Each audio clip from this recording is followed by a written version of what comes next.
like, hundreds and hundreds and hundreds of letters, it probably doesn't mean much. But when these words are in close proximity or when they actually cross one another, and you'll see this is where the messages begin to appear.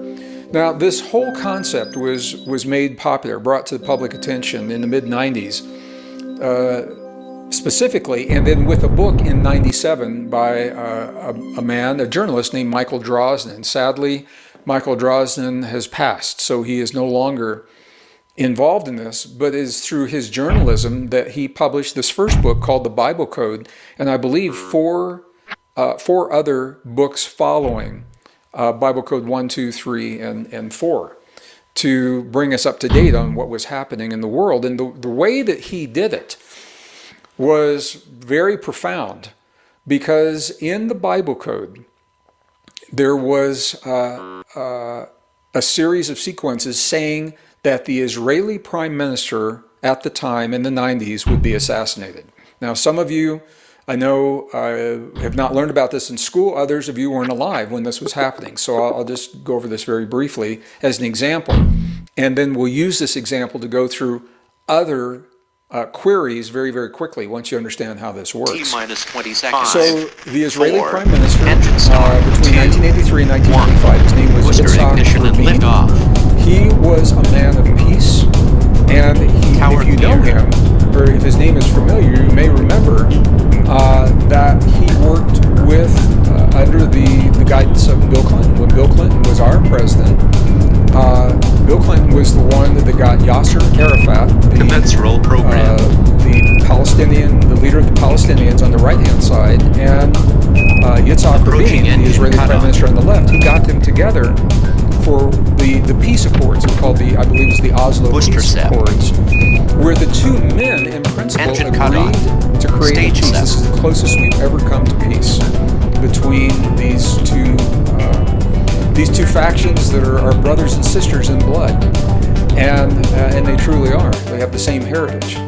This is the closest we ever came.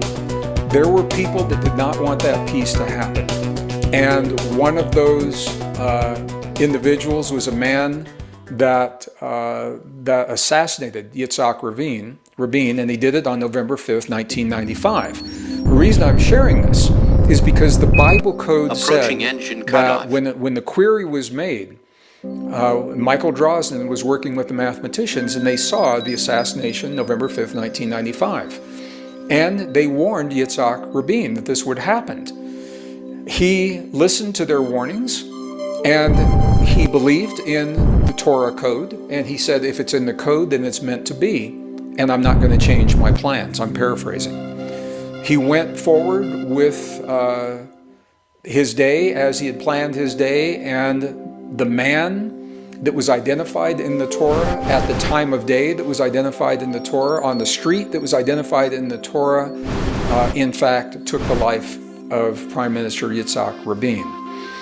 That was what brought the Bible Code into the headlines, the fact that it so accurately described this event.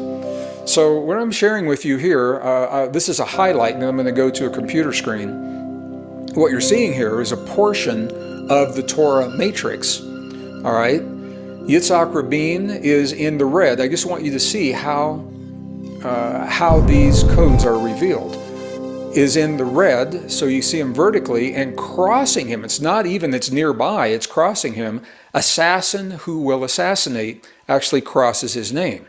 Now, the bigger picture, there's a lot more information, and I want to share this with you. Here is the screenshot, and they're using geometric forms to highlight the different words. So in the circles, the name of Yitzhak Rabin is on a diagonal, and you see that. The name of the assassin who will assassinate crosses him. So it says an assassin will assassinate, and it crosses his name. The assassin's name is in the truncated pyramid in the upper left, the name, and his name, that says his name, and his name is on that same line to the right. His name is Amir. And in fact, Amir is the name of the assassin. Booster ignition and liftoff. Yitzhak Rabin's life. So the question is, how could that information have been in a 3,000-year-old text? Well, they said, what if Yitzhak Rabin had postponed Commence his roll tour program. that day? He was on he was doing essentially a parade. What if he'd postponed that parade? So they entered the query into the Bible code, and it still said, name of assassin who Approaching will engine assassinate. cutoff. Name of the assassin was Amir Yitzhak Rabin. But then it says Booster set. assassination delayed. So if Yitzhak Engine Rabin cutoff. had postponed, Stage set. he would have lived that Start set. day, perhaps not on to another day, because it said assassination was delayed. So these are the kinds of things that are showing up. And then the scholars began to go back and look in history and see what else could possibly be in this Bible code, in this Torah code. And the answer is everything. Everything. Any event that you put in there is going to show up. These are major events. Here you see the atomic holocaust in Hiroshima. In the circles vertically, you see atomic holocaust. The triangles, you see Japan. The year is in the squares, crosses the atomic holocaust. It is the Hebrew year 5705, which translates into the Julian year or the Christian year 1945. So 1945 actually crosses, and this is the only place this happens in the Bible code. There is nowhere, when all the queries are run, there is nowhere that says that this will happen as it did. During the Cold War years, there was a potential in the mid-1980s, and all the queries have been run since that time. Nowhere does it say nuclear holocaust, atomic holocaust. So I'm saying this because many people are concerned that we're going to have an all-out global war with mushroom clouds on every horizon. And I'm not saying that we couldn't have a limited nuclear exchange. I hope not. I hope and I believe that cooler heads will prevail. But if that happened, that is not an all-out holocaust. That would be a limited, it's called the tactical nuclear exchange. It's a horrible term that has been coined in military circles. There are what are called tactical nuclear weapons designed to be used on the battlefield, much smaller in scale than what happened in Hiroshima. Very sad that anyone would even put the time and energy into developing a weapon like that called a tactical nuke. So that's my personal feeling. It's not my science. So this is how this works. And they began looking at other things. John F. Kennedy, the assassination of President John Kennedy. Here his name is in circles vertically. To die is actually in the same circle. The city of Dallas, where he was assassinated, is in there. And it goes on in more detail in other codes. It tells the name of the assassin, the street, the time of day, how it happened. Here it is. Name of the assassin is Oswald. You're seeing in the diagram. I forgot that I put this in there. Oswald is in the circles. He was a marksman. You see that in the diamonds. Name of the assassin who will assassinate. Very similar to what you saw with Yitzhak Rabin. 9/11, before it happened, and this is really amazing. Here you see the Twin Towers vertically in the center in the circles. It knocked down in a truncated, it's almost like a trapezoid that you see twice. It happened 2 times. Airplane is in there, and in a more detailed query, you actually see the name of Bin Laden is in the green on the right-hand side of the code there. Attack, thousands die. So you get the sense for how this works. Not only bad things, a lot of good things. The Torah codes described Obama's election. Here they say Barack Obama. They give his name. His name is spelled out in blue in Hebrew. He's president, and you see that in the pentagons. Barack, his name is on there. Islamic affiliations, his name is in there. In the USA is all in there. Okay? So I'm going to make a point here, because the Bible code doesn't predict, and I want to be really clear, and you'll hear me say this again. It doesn't predict. If you know what to ask, it will reveal the relationships, but it is not predicting what will happen. So when the queries were made in hindsight, it was easy to choose the words and the keywords. It's kind of like a search algorithm in Google. You know that you get pretty good at refining the kinds of keywords to help you better find what you're looking for in Google.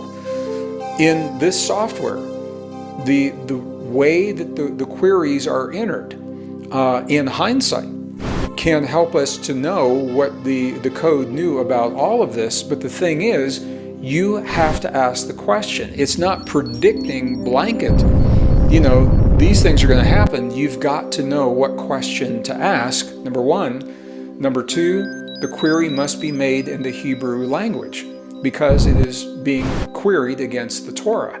Now, there are ways to translate English into Hebrew so that you can make the query into Hebrew, but the algorithm has to have a query in the Hebrew language. Now, the reason I'm going through all of this is the point I'm going to make right here. Because the Bible code always tells us that we always have a choice. Our fate is never sealed unless we choose to seal our fate. We are never destined to a dark outcome unless we choose that outcome, because any choice that we make prior to that outcome creates the bifurcation that takes us onto a different path, onto a different timeline, thus avoiding those outcomes. Here's a perfect example of what I'm going to say here. In the year 2000, there was the threat of nuclear annihilation for Israel. It's being made by some of Israel's enemies. So the Hebrew year 5760, the Julian year 2000, Holocaust of Israel, it says it was delayed. Look at this. In the year 1996, the same thing, it says, will you change it? Right there. And I highlighted this in red. And you will find this frequently in the Torah codes, in a place near the most frightening statements that are in there. Nuclear holocaust, atomic holocaust, for example, like you're seeing here. Will you change it? The code itself is telling us that we always have a choice. The key is we must act upon our choice. We must make the choice of peace. We must make the choice to avoid the darkest scenarios that are depicted in these codes, and that is true of any prophecy. The Hopi prophecy tells the same thing. The Incan prophecy tells us the same thing. Tibetan prophecies tell us the same thing.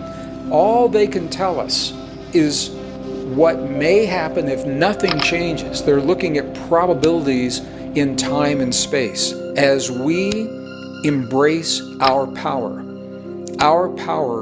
to choose, our power to influence these quantum realities.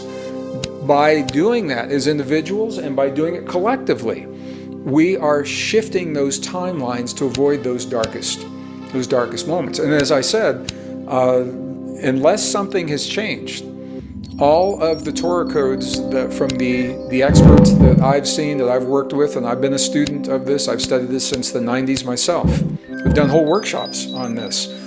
I do not see anything in there about a nuclear holocaust or atomic holocaust beyond the end of the Cold War.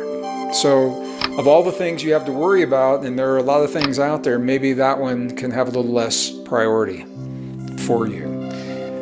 I want you to know that you're in the Torah code because everyone is. Every name of every person that's ever been entered is in the Torah code. The city that you're born, where you live your life, who your partners are in life, it's all in there. And you say, how can that be? How can that possibly be? And the answer to that, it's a deep mystery. It goes back to what Einstein said early on, is that the past, present, and future all exist simultaneously. So somehow, over 3,000 years ago, and this is the way as a scientist I choose to think of this.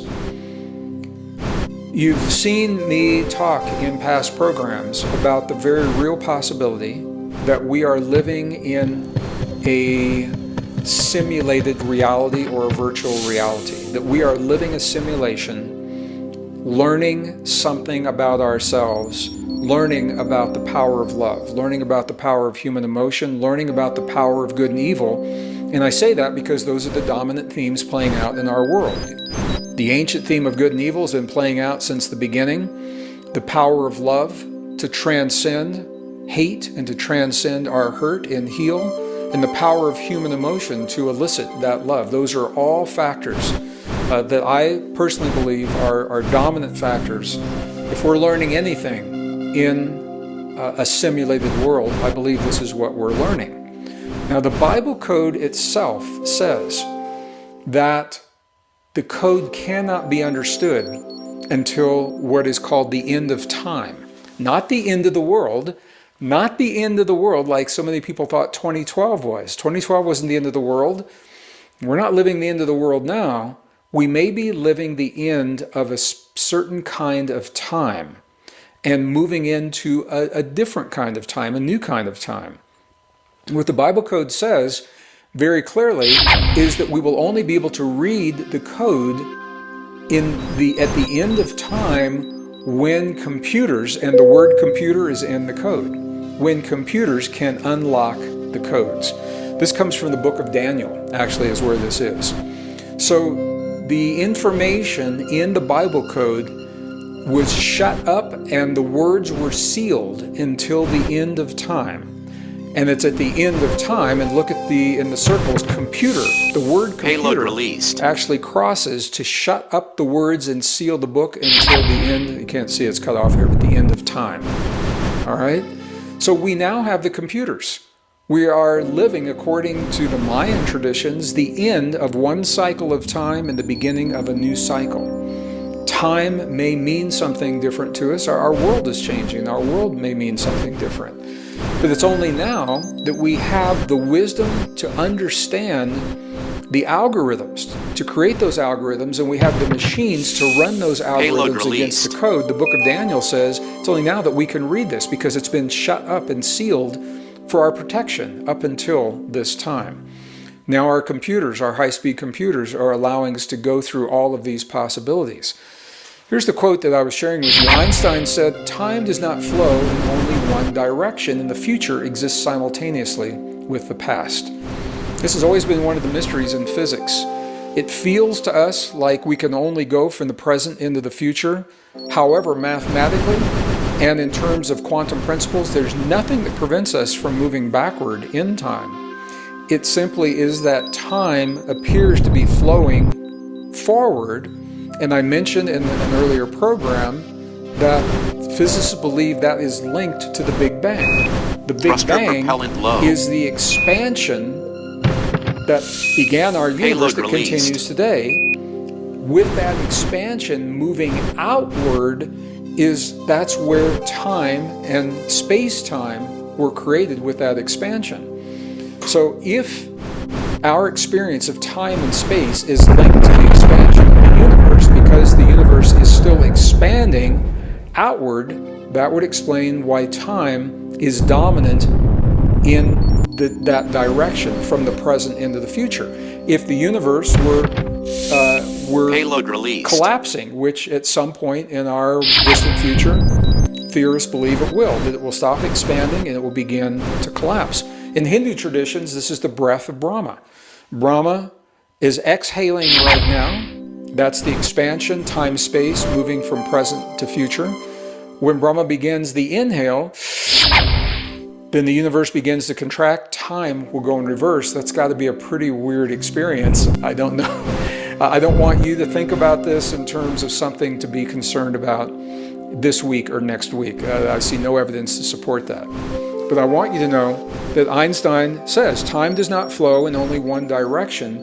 If the future exists simultaneously with the past, then we can think of the Bible code and the Torah code as a map of quantum possibilities that were laid down over 3,000 years, 3,200 years ago. Possibilities only, helping us to understand the consequence of our choices. And each time we make a choice, each time I make a choice and you make a choice, we're changing that Torah code. And every time our nations make a choice, we're changing it. So that code in The quantum realm is in constant motion. It's constantly shifting and rearranging that code, and that's how it can accommodate every name and every possibility of every event that has ever happened, like the rabbi said early on. All that is, all that was, is, and will be is in this map of time. It's a mind blower. It is a mind blower, and this is why I wanted to talk to you about it today. So the Torah is a quantum map of all possibilities. Now I want to be really clear on this. Scientists believe that we have an incomplete understanding of the Torah code. The reason they believe that is because the information appears fragmented. All right, and you saw that. You've got a piece here that crosses a piece here. They're not contiguous sentences. So we are still unraveling the mystery of the Torah code. So what I want to say, and I want you to hear this very, very clearly, that what the Bible code, the Torah code is saying, it does not predict a precise outcome. It can tell you of outcomes that have occurred. It doesn't predict. It can give you only potential outcomes, only possibilities. The key is you've got to know what question to ask for the query to reveal the interconnected relationships. You have to know what those connections are. And the queries have to be, as I mentioned, in the Hebrew language. So I personally am in awe of the code itself. I'm in awe of the mathematicians and the statisticians that have designed the algorithms that are able to even begin to make sense of this code. I'm in awe that we have in our possession on this planet a mysterious artifact that was revealed to us over 3,000 years ago that may hold the map of all possibilities on the quantum level if we are in fact living in a quantum simulation. It makes sense. If this is a virtual reality, if this is a simulation, and as I mentioned in the other programs, the recent algorithms tell us that the odds are better that we are in a simulation than we're not. The odds over 90% that you and I physically exist in another realm. And the reason we are essentially empty space, we are made of atoms. 50 trillion cells in the human body, approximately 100 trillion atoms in each of those cells, and every one of those atoms is over 99.999999999% empty space. The energy gives us the illusion of being solid, but really there's not much of us here. And when you put all of that together, if we are in fact living in a simulation, it makes perfect sense that who or whatever is responsible for our simulation would have left us a code or a key or a map to inform us of the possibilities and our relationships to those possibilities and consequences of our choices. That's what I personally believe that is being revealed in the Bible code, in the Torah code. So, what does that say to us? What it says that we're not locked into anything that's in that code. We are limited only by what we allow ourselves to imagine and to choose in this field that we find ourselves in. So I've run over a little bit longer than I typically would, but I felt it was important to flesh out some of these ideas. And again, this is just the beginning. There is so much to these codes. You wrote, you ask, and I'm answering. And I hope that what we've done today helps, number one, to bring a little clarity to what you may have heard about the Bible codes. Number two, I hope it brings you some peace, because there are people out there using a Bible code to frighten other people, to say, look, this is what it says is going to happen. Again, I'm going to invite you, always go back with any prophecy. Here's an exercise for you. Always go back and think of those words. Will you change it? Will you change it? The intelligence that left the Torah codes informed us that we always have a choice and that we're not locked into any of those dark outcomes. And that opens the door to the deep truth of the most beautiful possibilities that we can imagine. Docking successful. And with that, I'm going to close this section of this Q&A, a long answer to a short question that came from many people about the Bible codes and the Torah codes. Thank you for sharing part of your day with me today. I look forward, as always, to our next.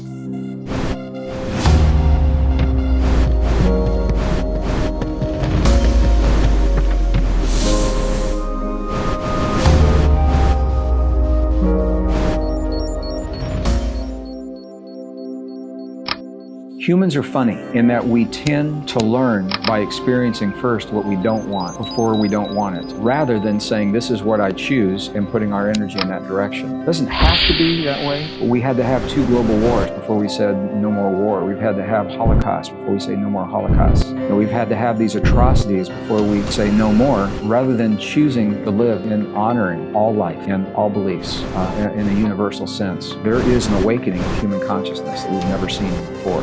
And where that leads, I think, as we embrace the fact that we are a global family. We may not always like one another, but I believe we truly love one another. And I've seen evidence of that. We may not like the habits of one another every day, but when it comes down to life or death, we will lay our lives on the line for one another. And that's very unique in a species. So I think consciousness, definitely, there is an evolution of Payload consciousness, released. and that evolution is unfolding. It's not being shared in the mainstream media. You're probably not going to see it on CNN or BBC, but we all know it's there.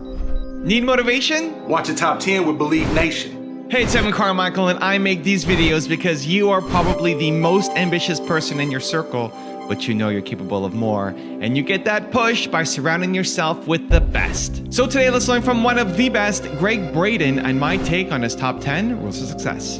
Enjoy. Rule number 2, reprogram your beliefs.